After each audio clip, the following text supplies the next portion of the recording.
Cereal Box presents Remade. Season 2, Episode 10, Siege Mentality. Written by Andrea Phillips. Narrated by Laurel Schroeder and Greg Tremblay.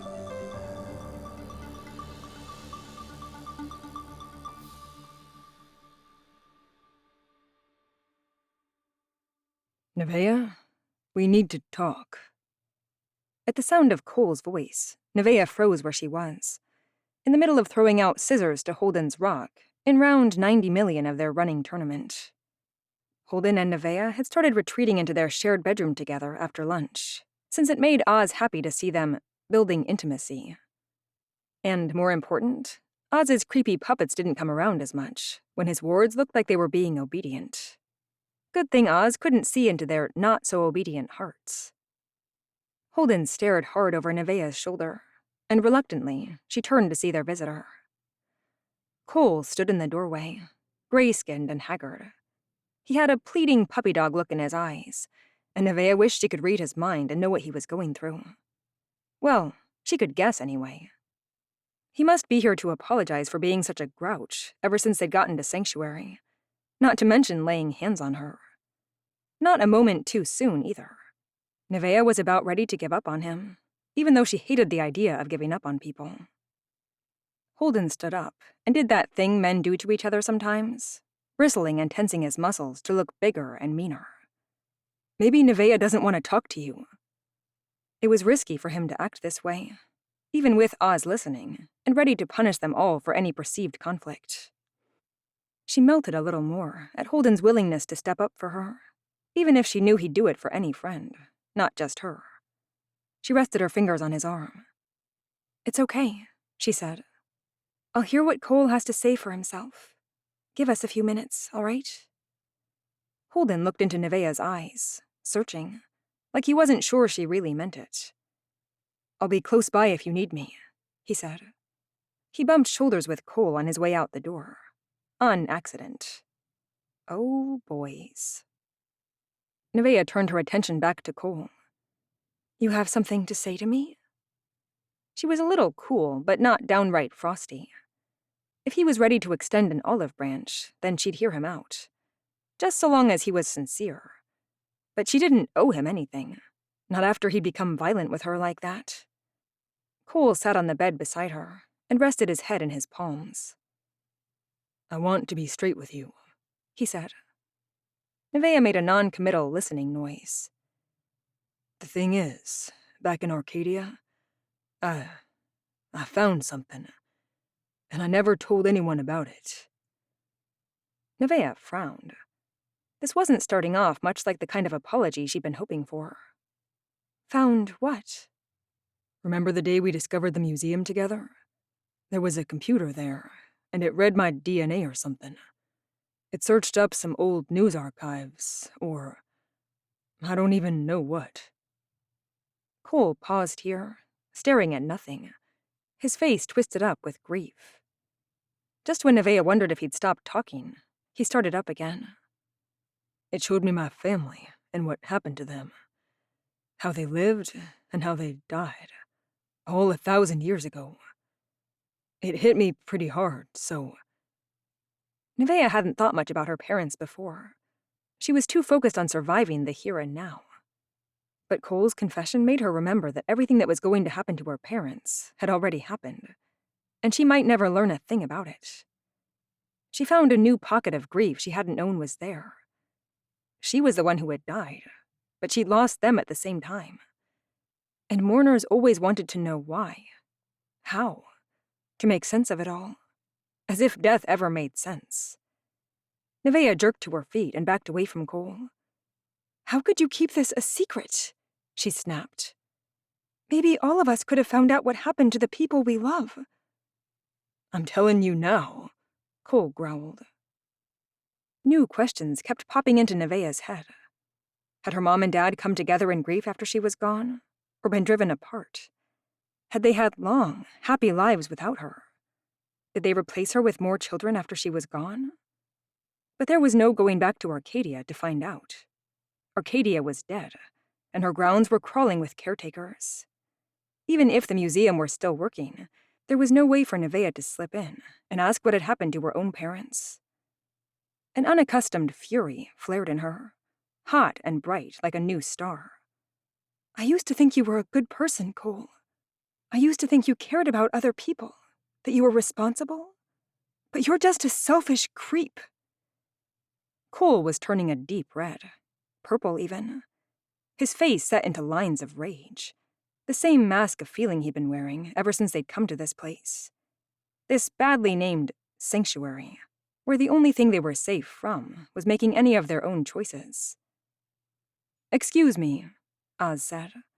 "I think this conversation isn't in keeping with the rules against interpersonal conflict." Oz and his countless, arbitrary rules, always popping up at the least convenient moment. He wasn't present in hologram form this time, but his voice came from everywhere. A reminder that they were always being watched, as if they needed reminding. Cole didn't seem to mind, though. "I thought you'd understand, Nevaeh, if anybody could. You always make a big show of taking care of everyone and being all sympathetic all the time. Or is that just an act to get people to like you?" "It's a two-way street, Cole. I'm not here for you to take and take and take from me if you're never going to give anything back." She rubbed her arm where he'd hurt her. There wasn't a bruise, but the mark he'd left on their relationship was turning out to be permanent. "What did you ever give me?" Cole challenged her. Nevaeh shut her eyes tight. She thought about all the times she'd tried hard to be patient, to be understanding with Cole. Even when he'd turned surly, even when he lashed out, she'd forgiven him. Had he not even noticed? They were all under so much stress. "This is unacceptable behavior," Oz said. "Do I need to forcibly separate you?" "You don't have to do that," Nevaeh said. "Cole was just leaving anyway. Weren't you, Cole?" And then, from nowhere and everywhere, a siren blared.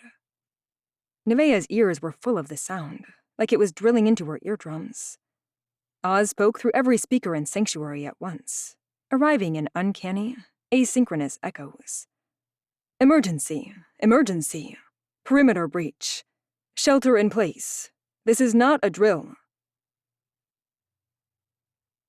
Oz was never meant to be a babysitter. In fact, he was never meant to interface with children at all. That part of his code was a hasty addition in the later phases of the Great Escape, added only after an unfortunate incident in which he nearly shot a toddler for coming too close to a secure corridor.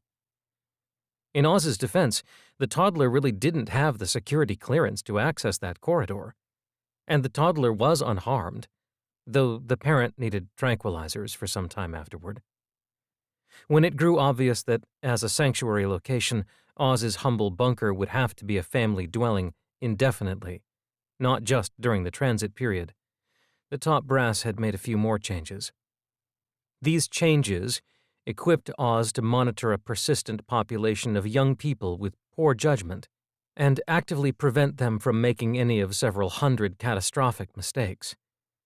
But at his core, Oz was a soldier, dutiful and vigilant above all else. He would follow orders, and his orders were to protect humanity and ensure its survival.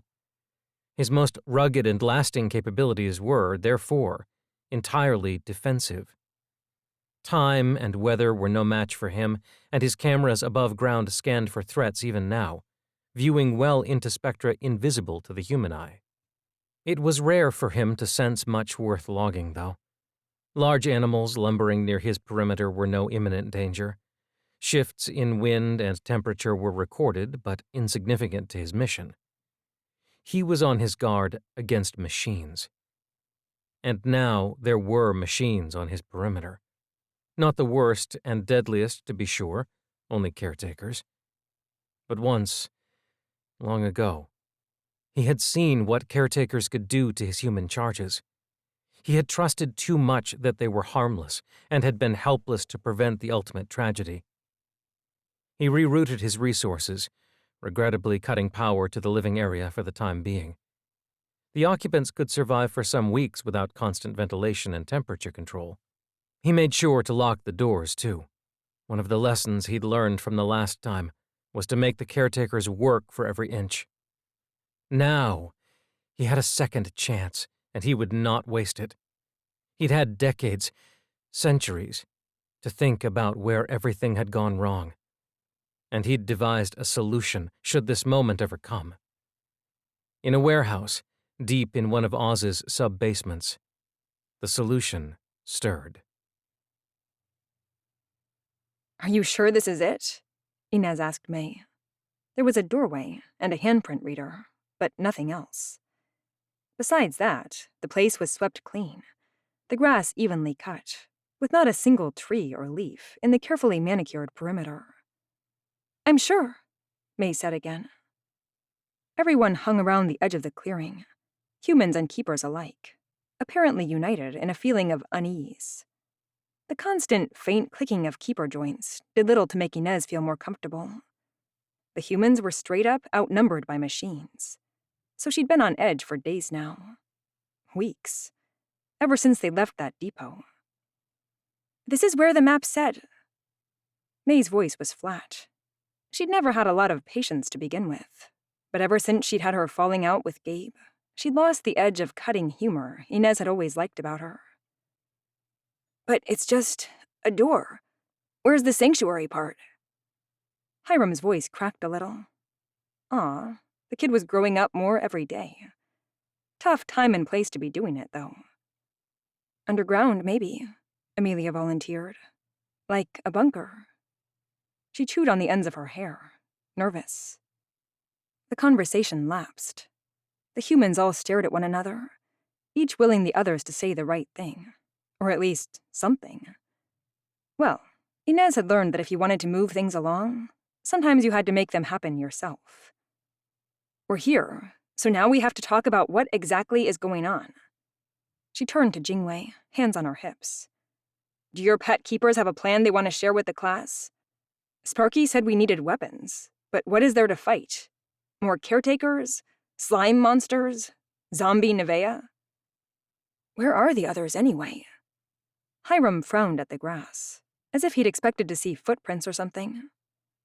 They're probably inside. Saya stepped closer to the edge of the clearing, shielding her eyes from the sun with one hand. We could wait here for a while and see if anyone comes out, Gabe said. The cautious approach. But your friends are in trouble, Jingwei said. Maybe they can't come out. How do we even know? Inez began. Their argument was broken by the hiss and swish of machinery. The bunker door slid open, revealing nothing but blackness inside. Or do we just go in? May asked. Her voice was too loud in the sudden hush. An indistinct shape shifted in the doorway, but it was too dark to make out what it was. Inez squinted to see if it was Holden, maybe, or Loki, coming out to tell them, everything is fine, haha. What are you so freaked out about? We were just about to come get you. She shifted her grip on the metal rod she'd scavenged from the caretaker depot, just in case. Talon launched himself into the air with an agitated sound. What is it? Hiram asked, though it wasn't clear whom he was expecting to answer him. Inez looked over her shoulder at the keepers. Cover me, she said.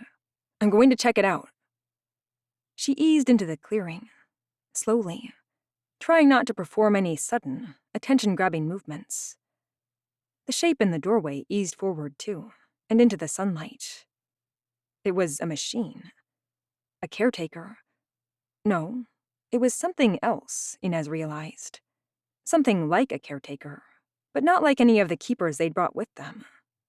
It stepped into the sunlight, its feet making divots in the smooth lawn. The sun flashed off the thing's shell. Inez loosened her shoulders to get ready to take the damn thing apart into scrap metal. Let's dance, she muttered. But once the machine reached the center of the clearing, it stopped. It emitted a crackling noise, like a speaker turning on, and Inez jumped. She hadn't heard a speaker popping in months. Not since she'd been remade, had she? And none of the caretakers could talk. But this one could. Welcome to Sanctuary, it said. I am Ozymandias, your host. Inez jerked back, startled by the words as much as by their content. A keeper with his own name? Please don't be alarmed, Ozymandias said. I won't harm you. Gabe stepped up next to Inez, his own spear pointed straight at the machine.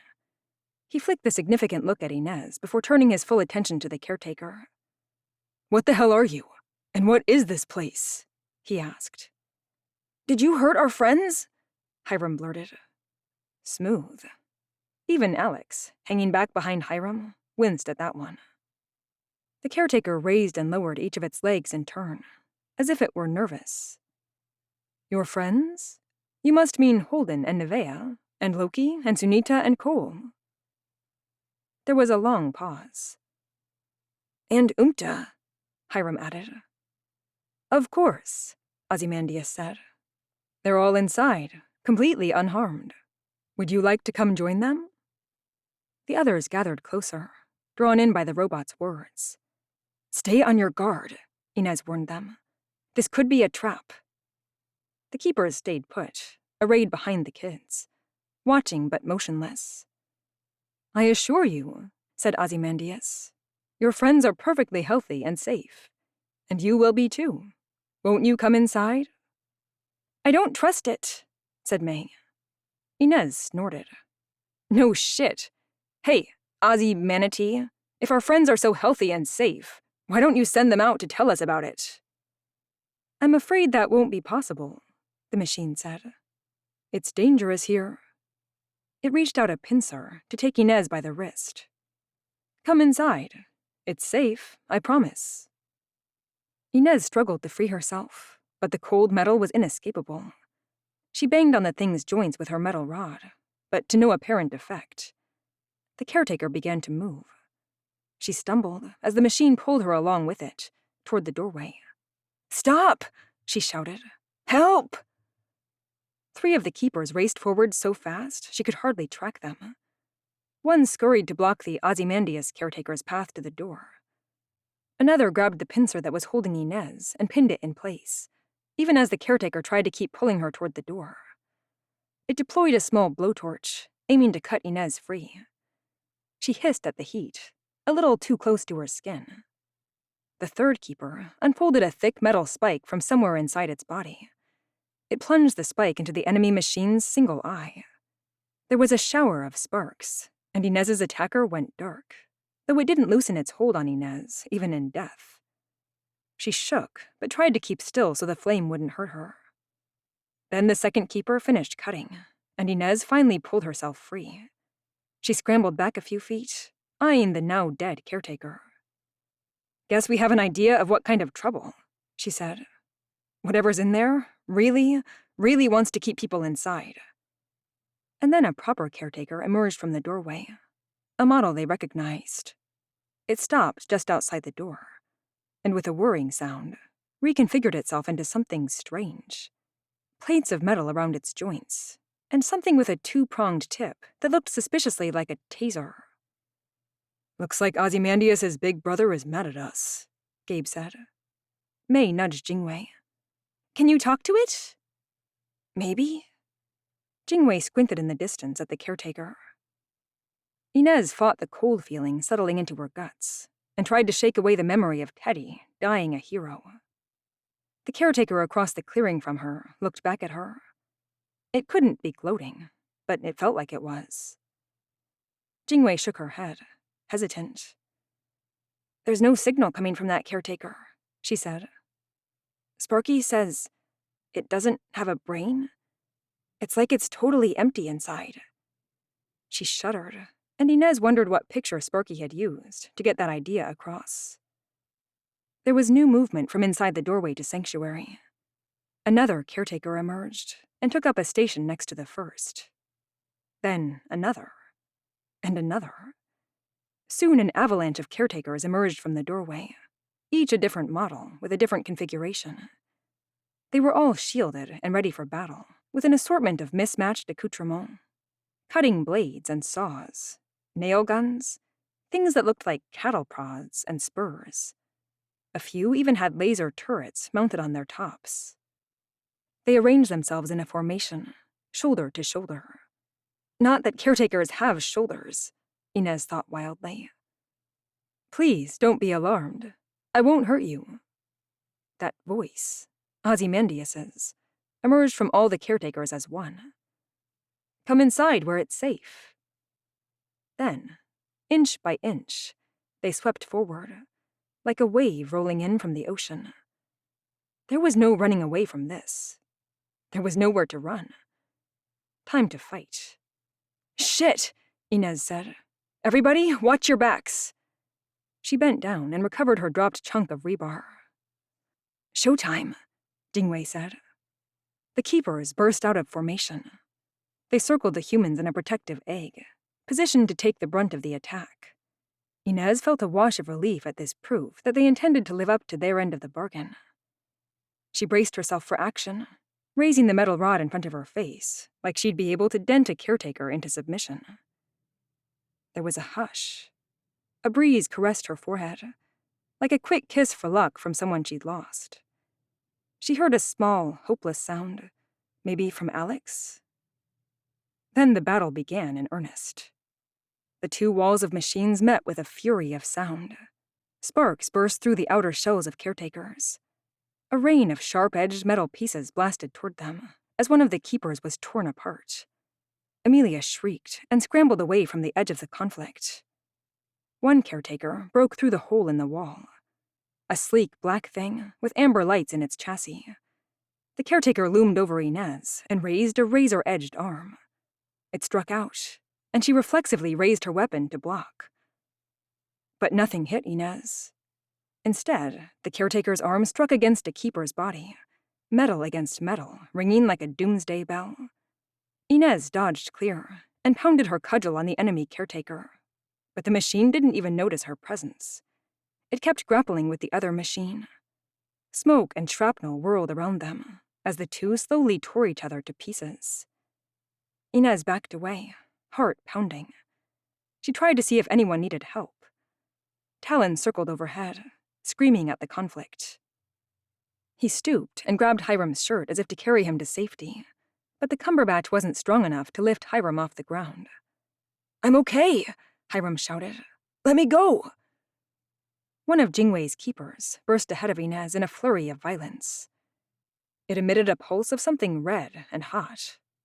Where the beam hit another robot, its chassis swelled and then sagged, like whipped cream melting on a hot day. Saya ducked as a caretaker's arm whizzed over her head.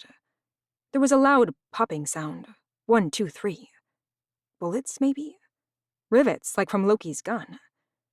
Smoking holes appeared in a caretaker's body close by, but Inez wasn't sure anymore which side that one was on. Talon had given up on Hiram and circled again, endlessly calling. Inez looked around for something to hit, some way to help. Another caretaker plunged toward them, through the broken barrier of keepers. It grabbed Alex around the waist, lifting him up and retreating toward the door to Sanctuary. Inez scrambled toward them and bashed the thing's legs as hard as she could, but the caretaker was too fast for her. It ducked out of the way and into the door before the keepers could move to stop it. Alex! Hiram yelled. He dodged 3 caretakers, their limbs interlocked and shedding smoke, and headed for the doorway. Damn, damn, damn! Ozymandias had a hostage, 2 if Hiram also got inside. We're going to have to go in, even if that's what Ozymandias wants, Saya said. It's the only way to get Alex back, and that thing obviously knows the others, so maybe we can find a clue to where they are. Gabe grabbed May's wrist and pulled her toward the door. If we hurry, maybe we can get in and out while these caretakers are still distracted. Isn't there a saying about frying pans and fires? Inez muttered to herself. Still, she nodded to Saya and followed Hiram toward the door. She didn't see how it could be any less safe. They ran. When the lights went out in Sanctuary, Sunita was with Loki in the recreation room, pretending to have a good time playing ping pong. They were setting up for another listless round when everything just shut down. Faint strips of light glowed on the floor. Oz's voice blared from all around them. Emergency! Emergency! Perimeter breach! Shelter in place! This is not a drill! Sunita's eyes adjusted to the dim lighting quickly. She stepped around the table and grabbed Loki's hand. What the hell? Loki said. His eyes were wide, maybe from the light change, but probably from the shock. Oz? What's going on? Oz didn't answer. Oz? Sunita asked. The silence was complete. Silence punctuated by distant sirens. Sunita wouldn't have thought that Oz suddenly going non-responsive could possibly be worse than Oz being his usual, super-responsive self. But Oz, at least, had become familiar. Perimeter breach, huh? She said. Perimeter breached by what?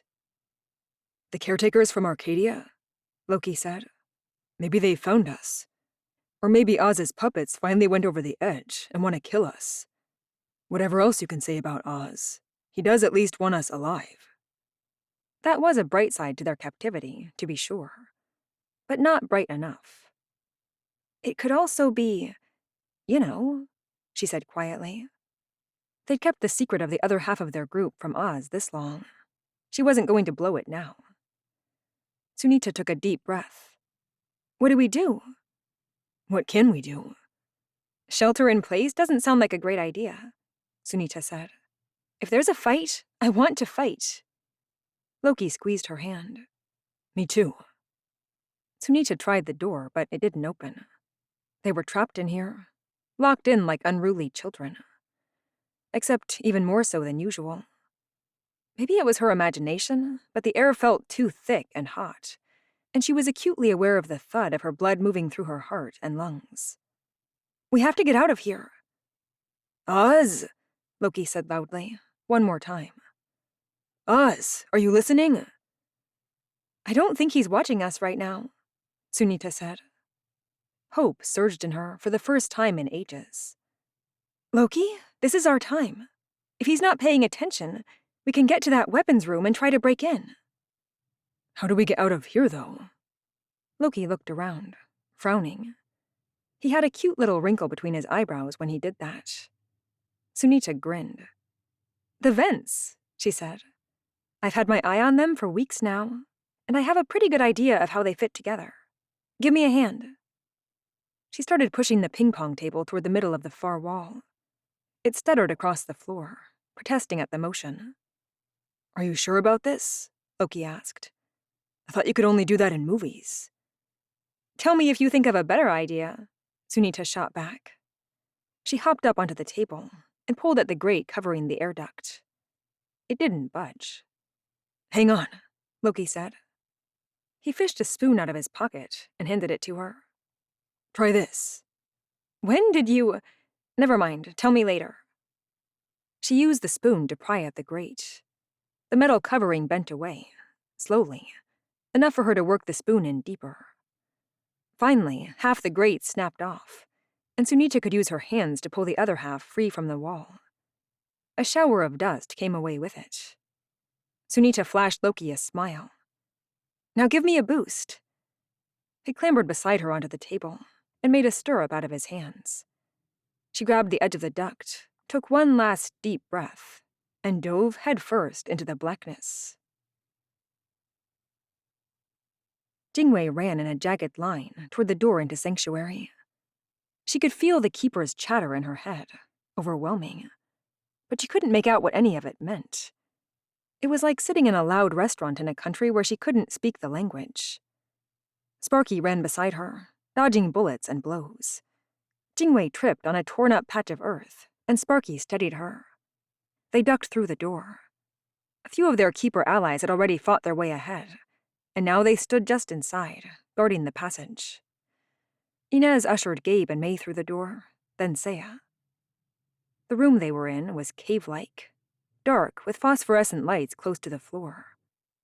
A distant siren echoed toward them.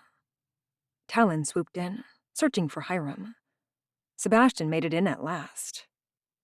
The keepers flanked the door, alternately firing and taking cover. The room was uncomfortably full, crowded with people and machines. Talon took up more space than he strictly should, too, between his half-furled wings and the way he kept turning in place. Jingwei headed deeper in, looking for more breathing room, or for a sign of what to do next. It darkened. Came Gabe's voice. What? What happened? Jingwei asked. The door closed, Inez said. May pressed her palm to the reader, but nothing happened. Anyone have any bright ideas for what to do next? Inez's voice turned to cold steel. It doesn't matter if we can leave. We're not ready to go yet. First, we find Alex, then we find the others, and then we'll dig a new tunnel out of here, if that's what it takes. She fished out the brightest softball they had left. The thing lit her face from below, like she was ready to tell them the story of Bloody Mary, or break out a Ouija board. Come to think of it, this was a lot scarier. There could be more of those weird, mindless caretakers inside. There probably were. We have to find Alex, said Hiram. But if we can find Nevaeh and everyone else, too, I'm sure they'll help us. Once we team up, we can all get out of here. The sound of an explosion came from outside, but the door didn't budge. Let's split up to look for Alex and your other friends, Jingwei said. If we each take a few keepers along, we can keep tabs on one another with... She tapped on her temple. Amelia stared at her. But it might be dangerous. We knew it would be dangerous when we came here, Inez said. That's why we came here. Jingwei flashed her a grin at this unexpected show of support. Search and rescue, she said. The sooner we find all your pals, the sooner we can blast our way out of here. Another loud crack rocketed through the door. Unless you're in a hurry to get back out there alone? Inez asked sweetly. Let's hurry, May said. We don't know how long we have before some of those things decide to come back in, or if there are more in here waiting for us. We'll split into our foraging teams, like usual, Inez said. We have 6, 7, 9 keepers with us, so each of us should take 3. Her eyes roved over the group, weighing and judging them. Gabe, go with Hiram and Talon to head straight in and see if you can find Holden. Me, Seiya, and Jingwei will branch off to try to follow Alex. May, you stay here with the lovebirds and watch the door, okay? Tell us if anything changes. Amelia and Sebastian traded a look, and Jingwei would have bet that Sebastian was blushing, though it was too dim to see for sure. But, May began to protest. We need eyes on our escape route, Inez said, more gently than Jingwei had thought possible. And I trust you to think on your feet if the situation up here changes. Got it? Fine, May said. She looked at the rest of them, skipping over Gabe at first, but snapping back to linger on him. Good luck looking, she told them. Stay safe and come back fast. The air duct Sunita had clambered into was dusty, close, and sharp all at the same time. There was barely enough space to raise her head and see where she was going, much less sit up. She tore her pants on the tip of a screw, and the dust left her eyes burning. She coughed, inchwormed herself a few elbows farther, coughed some more. Pull me up, Loki called. Hang on, I'm still looking, she called back. She didn't get far. A fan blocked her way, fortunately not operational. She rattled it with her hands, but it wouldn't budge. She pulled herself out of the vent again. Loki put a hand out when she emerged to help steady her balance. Something wrong? Need to go feet first, she said. She doubled over, coughing until her lungs felt clear. And Oz hasn't been keeping it squeaky clean in there. He rubbed her back. I can go first, he said.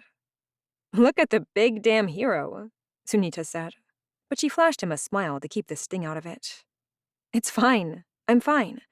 Just let me figure out if this goes anywhere, and I'll come back as soon as I have a way out. You're sure? You're so cute when you're scared. She kissed him quick to cover her own fear. Then one more boost, and she was back in the duct. This time she scooted along on her back and not her belly, which helped the dust. But that sticking up screw left a long scratch from her elbow to her shoulder. She wriggled a little farther on, until her feet hit the fan. Then she kicked at it with as much force as she could muster. It wasn't a lot in that cramped space. "Still okay?" Loki's voice echoed toward her through the duct. "Making progress. Just give me another minute," she called back. She kicked harder. The fan gave way, a hair's breadth at first, and then a little more. She nailed it with her heel one last time, and it came free. But not just the fan. A gap opened in the duct itself where the fan had been. A separation wide enough that Sunita didn't think she'd be able to scoop past it without falling.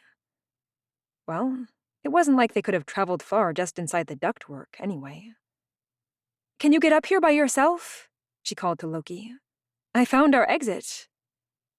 He grunted, and whatever he was doing made a terrible racket. "Got it," he said, his voice closer now. "Put a chair on top of the table." "Smart," she said. "Now we just have to get down again without breaking our necks." "Yeah, I see the problem," Loki said, peering past her toward the hole. "But at least it's a way out of the rec room." A new sound came. The tapping of a puppet's feet. Wait, not quite. It was too fast, too out of rhythm. Sunita squinted to try to focus her eyes in the bad light. She could just see a glint of motion from the hallway below them. Both of them froze, holding their breaths. A puppet went past, and then another, and another. More than she thought there were in all of Sanctuary. They waited for the parade of puppets to notice them, and how profoundly they'd broken the rules. But nothing happened. The machines vanished as quickly as they'd come, heading somewhere else. Perimeter breach, Sunita remembered. She exhaled explosively and rested her head back for a moment. "Looks like the babysitter's still not paying attention to us," Loki said. She could feel his breath on her forehead. "Let's get out of here," she said. "Be careful. The edge of the metal might be sharp." She scooted her way over the gap in the vent until her feet were past it, then squirmed back onto her belly so her knees could drop into the empty space. Slowly, she let her legs unfold downward. She gripped the edge of the duct, lowered herself, then dropped to the unseen floor. She stuck the landing. Loki followed after her, doing the same moves, if less gracefully. He stumbled on his landing and wound up on his butt on the floor. "I'm okay," he mumbled. "Let's get moving." Sunita grinned. Still, he had potential, she thought. Fake it till you make it, right?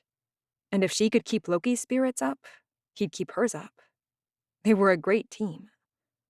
"Time to get those weapons," she said. They hurried down the hallway, toward parts of Sanctuary that had been off limits to them since they'd found the weapons cache. "How will we get the door open?" Loki asked. "Let's cross that bridge when we get there," Sunita said. "For now, we've got enough to worry about." May huddled on the floor in the foyer of Sanctuary, arms wrapped around herself. She'd set one of the nearly dead softballs in the middle of the floor, but it didn't really provide enough light to give her a feeling for what the place looked like. Just cold, dark, empty. The battle outside continued to rage. Every now and again, a sound would make it through the bunker door, as if a car had been dropped from a crane. 3 of the keepers from Jingwei's depot had stayed here with them. They stood poised in a line in front of the door. A light pulsed on one of them, off and on, like a heartbeat. Sebastian and Amelia sat opposite May, arms around each other. They were murmuring in some quiet conversation that she wasn't invited to. Fine. May didn't need to be invited to their conversation. She didn't know if she'd be able to keep up a conversation right now anyway. She heard a crack like lightning from outside and winced. She stood up abruptly and began to pace. She wished she could run to blow off steam. Well, maybe she could, but it wouldn't be a good idea. They were supposed to be guarding the door. She weighed her weapon in her hands. A nail gun, somewhat like the rivet gun Loki had had. She'd taken a few practice shots on their way here, and she wasn't great, but it was better than nothing. She eyed the keepers. Where were you even supposed to shoot one to take it out? She looked through the sights at one of them. Maybe if she shot one of the lights? The thing that looked like an access port. Straight in the center of the carapace? The keeper in her sights swiveled to focus on her, and she dropped her aim to the floor as quick as she could. "Sorry," she said. Not that it would understand her.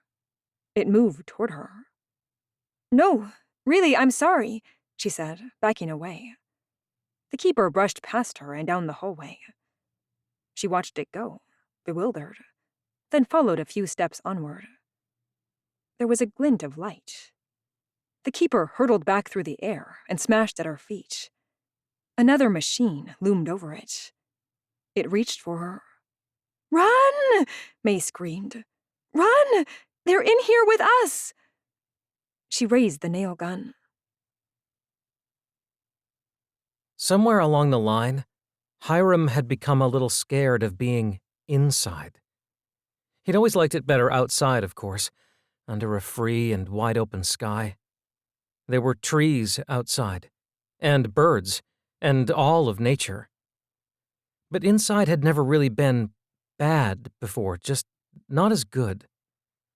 Inside was homework and washing dishes, sure, but inside was fresh cookies and TV, too. Except now, inside meant robots and computers who maybe were trying to hurt him and his friends. Inside was evidence of something going horribly wrong. But he didn't know what. Inside was a trap he couldn't escape from. Inside was scary and complicated. He ran his fingers along the wall as he walked down a darkened hallway with Gabe, looking for any sign of Alex. The wall was cool and slick, like the whole thing was made of plastic, maybe? There weren't even any seams where pieces joined together. He let his hand fall to his side and drooped. Was this really the future, and not the hereafter at all? Maybe Alex would die. Was he already dead? And were they... You know. Hiram's face twisted up. He missed when things had been simple. "You doing okay, man?" Gabe asked him. "I'm fine." Hiram ducked his head so Gabe wouldn't see how embarrassed he was at being checked up on, like some baby. Their keeper guards trailed behind, 3 of the taller ones sprouting arms and tentacles in all direction, like a cross between an octopus and a cell phone tower. "Do you think the caretakers are telling Jing Wei everything we say?" Hiram asked. Gabe shrugged. "Nah, she's not that good at talking to them." Then a keening sound floated in the air. Gabe's head snapped toward it. "You hear that?" Hiram blanched. It's like a fox crying." "We should check it out," Gabe said. He hesitated, then looked at Hiram carefully. "If you're game for it." "We're here to rescue people," Hiram said, a lot more decisive than he felt. "Let's do some rescuing." Gabe raised his club. "Let's see what the deal is first." They followed the noise down the hallway and around a few turns, stopping at each intersection to see which was the right way. The sound continued, a high-pitched wail. It was fear. It was grief. The little hairs on the back of Hiram's neck rose up. It was wrong. Something was very wrong. Well, maybe he could help to fix it. He took a deep breath and kept right on walking. Finally, they arrived at a sealed door. "It's coming from in there," Hiram whispered. Gabe pounded on the door. "Someone in there?" The sound stopped immediately. "No," a voice came. "No, go away." Hiram jumped. The voice. He knew the voice. It was Umta. They'd found the others. "Who else is with you?" Gabe asked, his voice urgent. "Go away," Umta said again. "You should not be here." There was a handprint lock on the door. Hiram put his hand there, but the door wouldn't open. His gaze flickered toward the keepers. They might be able to help out, but Hiram wasn't sure if they'd even understand what he was saying if he talked to them.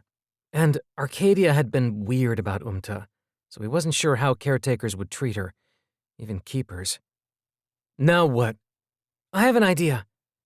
Hiram turned to Talon. "Hey, boy," he said. "I've got a job for you, okay?" Talon gazed at him with wide, adoring eyes. Hiram felt a little humbled and helpless, like he always did, like he had to be sure to live up to those expectations. "It's a long shot," he said. "But can you get us in here?" Talon tipped his head to the side and sat up straighter. It was clear he knew that Hiram wanted him to do something, but he didn't know what. Gabe crossed his arms and raised an eyebrow in question. Well, Talon would show him. "Dig," Hiram said. He scratched at the door. "Dig up the door." He backed away and pointed to the door. "Now it's your turn," he said. Talon put one of his claws on the door and looked at Hiram again. "Go on," Hiram said. "You can do it. Dig." He pantomimed the digging motion again, scratching the door with his nails. Then Hiram moved Talon's feet with his own hands, showing him what he wanted the Cumberbatch to do.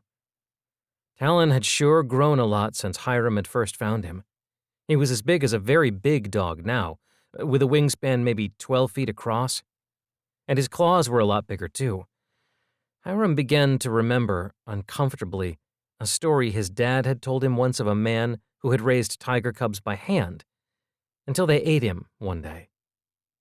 Talon scraped at the door, leaving dull marks behind where he'd scratched the finish. But that was about as much damage as he could do to it. Clearly not enough to get them in there. "Scratch that idea," Gabe said, then winced. "No pun intended." Talon looked at Hiram, searching for approval. Hiram reached for Talon, disappointed, but also a little relieved. "You would never eat me, would you, boy?" Hiram whispered. Talon rubbed his head into Hiram's palm. "No, of course you wouldn't. You're a good boy." One of their keepers stepped forward, copying Talon's scratching motion with wicked-looking spikes extended from its limbs. The keeper's claws sliced through the metal of the door and ripped it off its hinges, as if the whole thing were made of newspaper. Hiram's heart raced. Talon might not be as dangerous as he feared, but the keepers absolutely were. And he didn't trust them not to turn on him the way he trusted Talon. But there were more immediate problems to focus on. Emerged from the door, and with her a terrible, sour stench, like an unburied latrine, like someone who'd been real sick. "You should not be here," she wailed. Get out now!" "The door is closed," Gabe said. "But don't worry, we brought reinforcements." He waved at the keepers behind them, just looming. Scrambled back into her room. Oz, let them go," she shouted. "It's okay," Hiram called. "These ones are on our side." A caretaker's arm snaked out and pinned Gabe to the wall. At first, Hiram thought it was one of their keepers, but there were too many in the hall, and none of their keepers had a funny barcode like the one he saw on Gabe's attacker. Hiram brought up his axe to defend Gabe, but the caretaker punched him in the gut with another arm and knocked all the air out of him. The axe clattered to the floor. Talon hurled himself at the caretaker, and so did There was a blur of wings, knuckles, metal appendages. An unholy chorus of screeches and snaps rose from the fray. It only lasted a few seconds, and then the caretaker was in a pile of pieces on the floor. Talon nudged Hiram with his head, as if checking that he was alive. Gabe staggered like he was dizzy. Maybe the caretaker hadn't been letting him breathe. "Thanks," he said. "Oh, you one, man." "You'd do the same for me," Hiram said. He fought for breath. He said. "Can you show us where the others are?"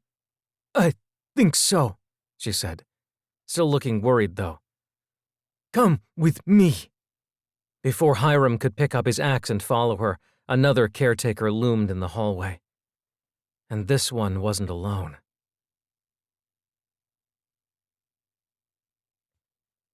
Sebastian and Amelia crept through the darkened hallways, searching for signs of life. Signs of May, or of Jingwei, or even Holden. They'd run when May had screamed, abandoning their post even as a new wave of caretakers had materialized from the halls around them. One of their guards had held the enemy off, while the other shepherded them deeper into sanctuary. Even without their spider-like keeper chaperone, The place had all the cheer and ambiance of an abandoned 19th century insane asylum. It felt wrong, a place that people had abandoned. Rows of doors led only to empty rooms. You'd expect it to be full of ghosts if you believed in that sort of thing. Sebastian believed in that sort of thing. Sometimes a sound would echo toward them, too faint to make out if it was voices or fighting or something even worse. He jumped every time, and by now every muscle in his body was so tight that he imagined he might collapse into himself and turn into a diamond from all the pressure. Sebastian had always thought of himself as being soft. He liked this about himself. He was tender-hearted, though he tried to cover it up with a snarky shell. His body was soft, and he enjoyed the elfin lines of his arms and legs far more than he would have liked being bound up in hard muscle. His style was soft, too, veering towards smoky eyeliner and blousy shirts. His dad sometimes gave him a rough time about it, but Sebastian had always been soft there as well, unable to hold the grudge. "Shh," Amelia said. "They might be coming." They pressed into an alcove together and tried to stop breathing. Unfortunately, being soft hadn't much prepared him for being remade. He'd been growing hard these months, developing muscle from all the running and hunting for food, developing calluses on his heart to deal with grief and uncertainty. Slowly, this world was trying to make him into a diamond. But there was a place where his inner softness held, steady as ever, and one person who could see it clearly. Amelia. Her hand in his was warm and steady, an anchor in the maelstrom. She squeezed tight as they stood, flattened against the wall, waiting to see if the distant noises they heard were going to resolve into danger to run from, or turn out to be a false alarm. Sebastian wished there were a lot more false alarms. Their keeper darted forward into the darkness. A sound came like a car crash, metal and metal hitting together, pieces of something breaking off. There was a moment of silence, a whir, then the click-click of an approaching caretaker. Sebastian swallowed. Was it the same keeper or one of the enemy caretakers? Would they be able to tell? The caretaker spotted them. It reached its arms out, trying to grab them. Sebastian ducked under its grasp, pulling Amelia along behind him. He shoved her as hard as he could down the hall, hoping she'd get the message to run. Then he turned to the caretaker. He was soft. He wasn't fit to be a diamond. But there's fight in softness, too. And he wasn't going to go down easy.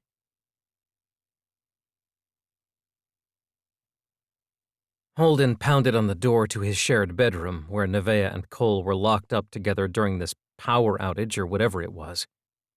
He hadn't felt great about leaving them alone in the first place, not since Cole had been acting like what? Like he'd gone bananas? Like he had nothing to lose?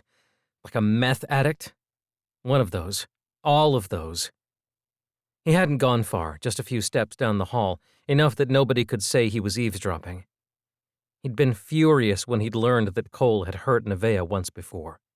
Even if he didn't feel that way about her, she was still his friend, and he wasn't going to let anybody treat her like that. He hadn't figured on getting locked out, though. The doors didn't lock unless Oz wanted them to, and until now Oz had been pretty keen on keeping Holden and Nevaeh together, the better to make lots of babies to repopulate the earth with. Holden pounded on the door again. The siren had shut off, and so had Oz's warning about a perimeter breach. All the more reason to try to get his friends out of there. He heard Cole's voice from the other side, too muffled to make out any words. Holden laid a hand flat against the door. Damn. He wondered where the others were. Loki and Sunita were probably together, but Umta would be alone, and maybe scared. Holden hesitated. He couldn't do much for Nevaeh from out here, but was Cole better or worse than no company at all? Umta might be locked in her sad little room, shivering in the dark and upset by the siren even after it had shut off. He heard the click-click of a puppet walking and he tensed. Surely he wasn't breaking any rules right now? Or was he? Oz?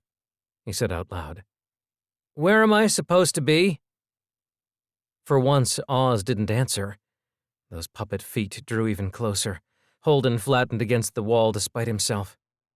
A girl laughed, a jarring noise in the stillness. It didn't sound like Sunita, and Nevaeh was in the room, so who in the world? Light bobbed along the corridor, casting long shadows against the walls. Hello? A voice called. Is someone there? Holden squinted against the light. There were 6 figures, 3 humans, and 3 caretakers. Saya was there, shadowed by one of the caretakers. We found you, she said. Inez grinned at Holden. Hey, sup? We're here to get you out of this place, hot stuff. Holden's eyes jumped from Inez to Saya and back again, struggling to find words. But his brain couldn't make sense of this sudden warp in reality. His friends were here. They were the perimeter breach. But had they been trapped by Oz too? How could they have risked putting themselves in harm's way? Floods of relief gave way to unreasoning panic. This wasn't the plan. You were supposed to stay put and stay safe so that I think the words you're looking for are thank you, bro. The third figure stepped forward and thumped Holden on the back. A lanky Asian girl, was it? It couldn't be. He gaped. Jingwei? He pinched himself, but everything stayed solid and real. This was all happening. Jingwei flashed a grin at him. Yeah, well, sort of. But, you should talk to your friends because it's a little complicated. Holden turned his attention to the caretakers. What's with the caretakers? Aren't they dangerous? Inez laughed, but the sound was harsh. Stand down, soldier. I tried to take out one of these guys a few weeks ago and it didn't go so well for me. Anyway, they're good caretakers, or at least not crazy ones. So we're friends with the keepers for right now. She looked sidelong at Jingwei. Maybe friends is the wrong word. Keepers? Holden blinked. The not-so-murdery caretakers. Inez sighed at Holden's obvious confusion. You know what? It's a long story, and there's no time for that right now. Where's everyone else? Saya asked. I could ask you the same thing, Holden said. We're all here, Inez answered. And we brought a lot of firepower with us, so just tell us where to start. He gestured at his closed bedroom door. Nevaeh and Cole got locked in here when the power went out. I can't open the door. Jingwei looked thoughtfully at the pad for the door. We'll see about that. She waved at a caretaker, battle-scarred and somehow sporting a wooden peg leg. Hey, Sparky, can you take care of this? The caretaker rose up on its front legs, and a whirring disc of metal emerged from somewhere in its carapace. It attacked the door.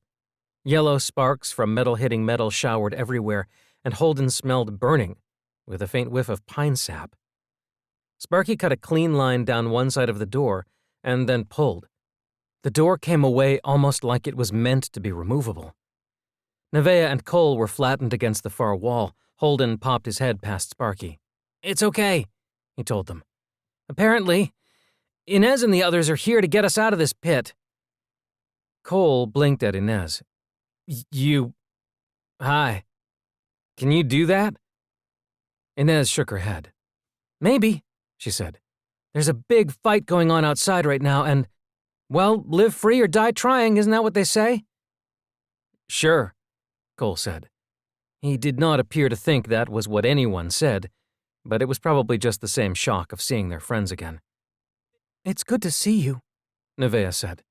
She hugged Inez and Saya, then noticed Jingwei. Oh my God. You're alive. Jingwei held up a hand. Let's just find your other friends, she said. We'll catch you up on the way. What else happened while you were out there? Cole asked, eyeing the keepers. Anyone turn into a cyborg? Get married? Sebastian and Amelia are boning, Inez said. No way! Nevaeh pressed her knuckles to her lips to suppress a giggle. All the time, Saya said, rolling her eyes. Suddenly, Jingwei jerked as if she'd been electrocuted. The whites of her eyes showed all around her irises. They're taking prisoners, she said. Holden touched her elbow.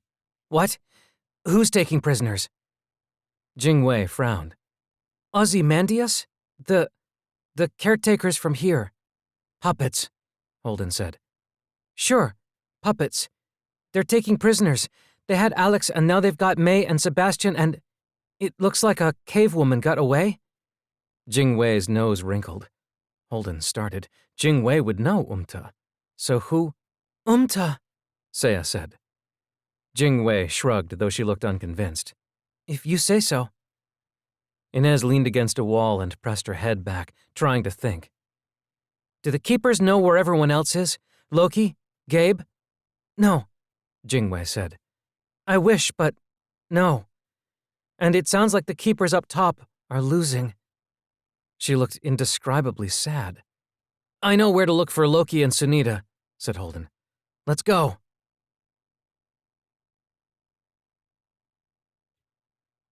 Here, Sunita said.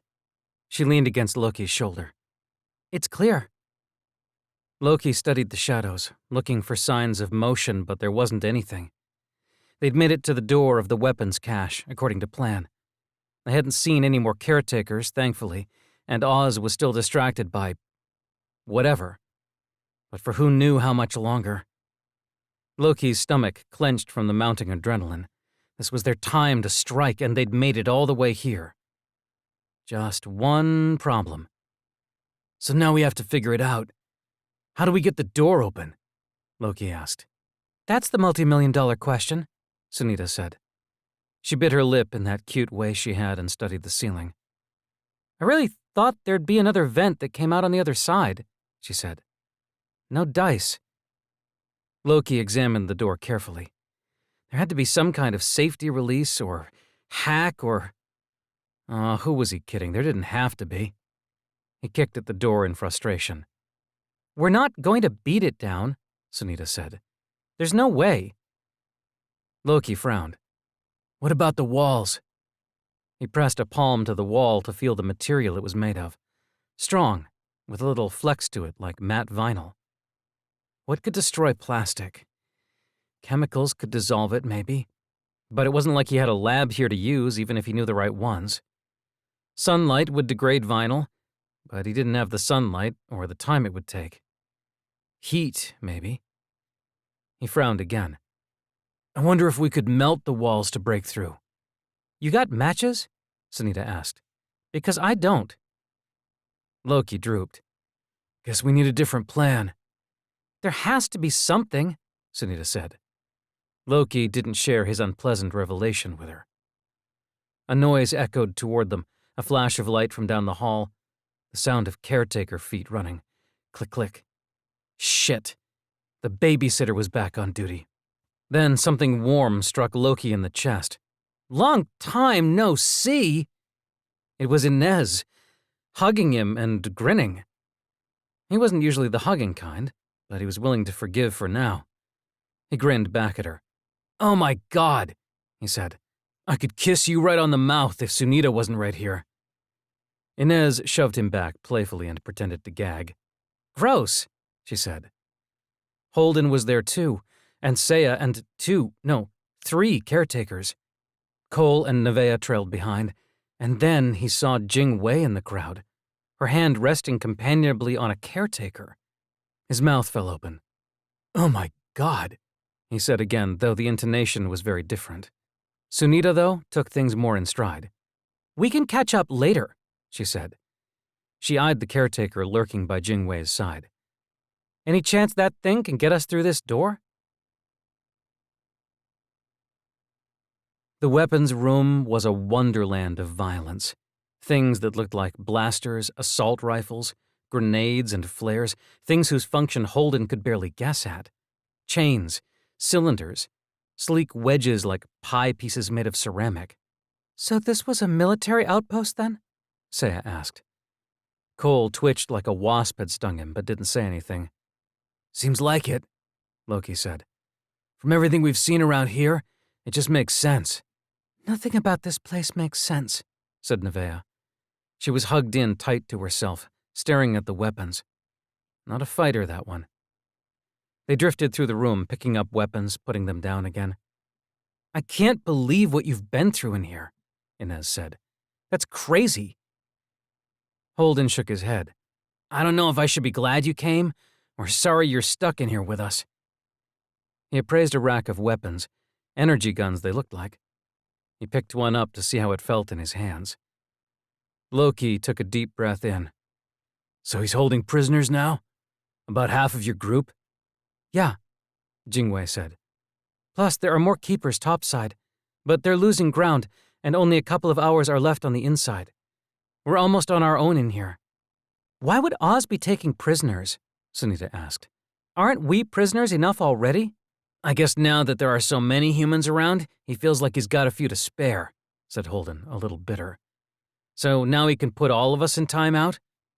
The stock of the energy gun felt cool on his palms. Oz appeared before them suddenly in holographic form. I won't tolerate insubordination, he snapped. The penalty for mutiny in a military facility is death, you know. Death to traitors. Loki flipped the bird at Oz. Bite me! Oz circled around Holden. You're a bad influence, he said. They all look up to you. You're the one making the most trouble. You're the one with all the plans and ideas. You can put a stop to this. You're the one who can let us go, Holden said. You can't go out there.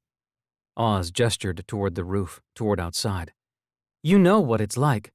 The wild animals, the malfunctioning caretakers. There's nothing for you, just hunger and death. It's better here. Sunita snorted. Better? Only if you like being a zoo animal. I'm giving you one last warning, Oz said. This is your last chance, and I mean it. Lay down these weapons and live peaceful lives. You'll never want or need for anything. Food, entertainment, clothing. Your heart's fondest wish will be yours. Just obey. Holden shot the energy weapon at Oz's pretend body, and the avatar sizzled into non-existence. It wouldn't do much to stop the real Oz, but it was incredibly satisfying to watch.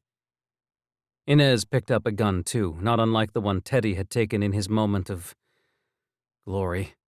If glory was the right word. I can see why you don't like that guy. So, where do we go from here? Holden hefted his new weapon. It would do nicely, he decided. Not sure yet, he said. But now, at least we have a fighting chance.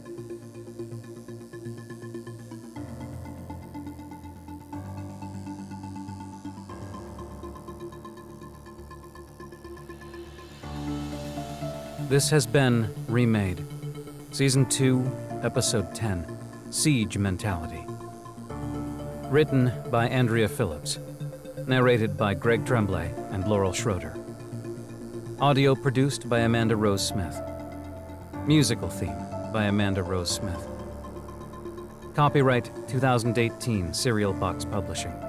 Production copyright 2018 Serial Box Publishing.